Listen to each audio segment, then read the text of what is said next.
मैं बहुत ईमानदार से कह रहा हूँ, अभी तो समता समिति बनेगी। एक सवाल ये आया कि भाई उनमें सामान्य जाति का प्रतिनिधि रखा।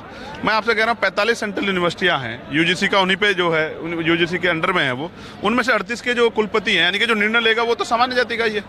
7 में SC/ST OBC की, ये तो चिंता SC/ST OBC को होनी चाहिए थी। कितनी कमेटियाँ बनी हैं, आज तक जो है हमारा रिप्रेजेंटेशन नहीं रखा गया, ये तो चिंता उनको होनी चाहिए थी। मतलब ये भी बात है कि आप ये मान ही के चल रहे हैं कि सामान्य वर्ग का जो है असल में जातिवाद के आधार पर शोषण वही करता है, ये भी है ना। इससे दूसरा मतलब ये निकल उसका नहीं होता। गरीब ब्राह्मण का मजाक जाति को लेकर नहीं उड़ाया जाता, राजपूत का अगर कमजोर हो तो उसका नहीं उड़ाया जाता, अगर चोटिया रखी हो तो उसका नहीं मजाक उड़ाया जाता। जाति के आधार पर कौन सी जाति है जिसका मजाक नहीं उड़ाया जाता? लेकिन वो अपनी शिकायत नहीं कर सकता किसी से, तो OBC कर सकता है। आपके पास 4 मामले तो होंगे जो किसी राजपूत का, किसी चोटी रखने वाले भाई का, किसी यूनिवर्सिटी में जाति के आधार पर, यूनिवर्सिटी वाला है ना ये, बाकी के लिए तो कानून है ना, IPC CRPC है ना भाई, जो बदल दी गई है ना, भारत दंड संहिता है ना। मैं भी वकील हूँ, आप पत्रकार हैं, अगर आप तथ्यों पे आओगे तो फिर जवाब नहीं बन पाएगा। सच ये है, उसके लिए कानून है।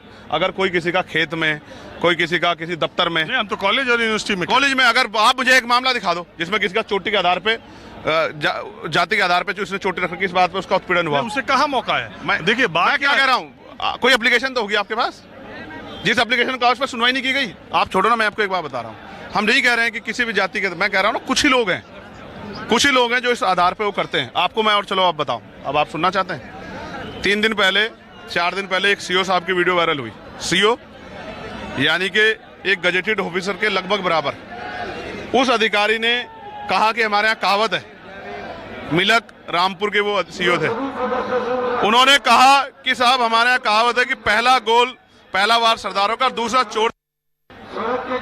जब ये बात आपके चल पे जाएगी तो आप इस पर ऑब्जेक्शन लगा दोगे, बीप लगा दोगे इस बात पे।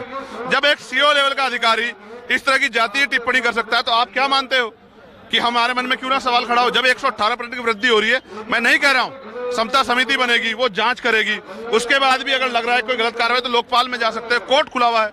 लेकिन जिसका एक भी मामला नहीं आया उस पर आप सवाल खड़े कर रहे हो। और ये गाइडलाइन मैंने थोड़े बनाई, जाओ ना सरकार सवाल पूछो, सरकार सवाल पूछो कि उन्होंने गाइडलाइन ऐसी क्यों बनाई, क्यों उनको ऐसा लगा कि ऐसी गाइडलाइन बननी चाहिए।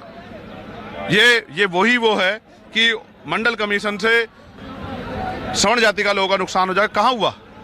अगर देखो, न्यायप्रिय चरित्र से कहते हैं, मंडल आया, विरोध हुआ, मंडल वर्षद कमेटी, एक मिनट सुनिए, विरोध हुआ, आंदोलन हुए, आग लगी देश में, लेकिन जब EWS आया किसी ने विरोध नहीं किया।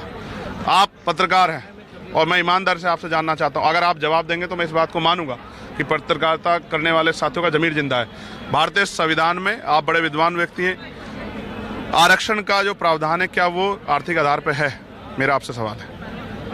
नहीं है, लेकिन उसे करा गया ना? सुप्रीम कोर्ट ने उसको डिटो किया। यस अभी अब देखो, समय काल परिस्थितियों के साथ आरक्षण भी ऐसा नहीं था कि चलते चला जाएगा। 10-10 साल में उसकी समीक्षा के बाद संविधान सभा में भी कही गई थी। तो अगर समय के साथ ये लगा कि कुछ वर्ग ऐसे हैं जिसमें आर्थिक आधार भी आरक्षण का एक आधार हो सकता है, तो सुप्रीम कोर्ट ने उसको माना। मैं ये मानता हूँ कि आधार आर्थिक नहीं है, तो इसका मतलब सुप्रीम कोर्ट की क्या जिम्मेदारी है?